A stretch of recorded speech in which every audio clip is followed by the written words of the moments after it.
বিধানসভা নির্বাচনের আগে ভাঙড়ের রাজনীতিতে তৃণমূল কংগ্রেসের দাপট ক্রমশই বাড়ছে। আইএসএফ ছেড়ে বহু কর্মী সমর্থক ও একাধিক পরিবার তৃণমূলে যোগ দিচ্ছে। রবিবার ক্যানিং পূর্বের বিধায়ক শওকত মোল্লার হাত ধরে তৃণমূলে যোগ দিলেন শতাধিক আইএসএফ কর্মী ও 60টি পরিবার।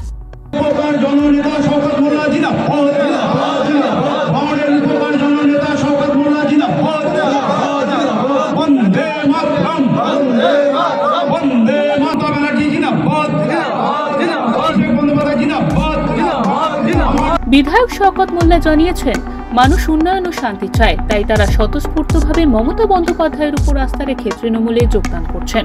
জানেন, গত দুদিন আগে প্রায় পোলেরহাট 2 থেকে জমি রক্ষা কমিটি আইএসএফ মিলিয়ে 500 জন আমাদের দলে যোগদান করেছে। আজকে আমাদের চালতাবেড়িয়া যোগদান করছে। আমাদের গতকাল নারায়ণপুরে সেখানেও প্রচুর আইএসএফের কর্মীরা তৃণমূল কংগ্রেসে যোগদান করেছে। ভাঙড় জুড়ে আইএসএফের মুসল পর্ব শুরু হয়েছে, কারণ ভাঙড়ের শুভবুদ্ধি সম্পন্ন মানুষ বুঝতে পেরেছে আইএসএফকে ভোট দিয়ে ভাঙড়ের কখনো উন্নয়ন হবে না, আর আইএসএফকে ভোট দিয়ে ভাঙড়ের শান্তি ফিরবে না। কারণ যে বিধায়ক তার নিজের এলাকায়, নিজের অঞ্চলে, নিজের বুথে জিততে পারে না, তাকে ভোট দিয়ে কোনো লাভ নেই। আর গত 4 বছরে কোনো উন্নয়ন, এক ফুটও রাস্তা এখানে হয়নি, পানীয় জলের ব্যবস্থা হয়নি, যার কারণে মানুষ স্বতঃস্ফূর্তভাবে মমতাদির উন্নয়নে সামিল হওয়ার জন্য আজকে দলে দলে যোগদান করছে।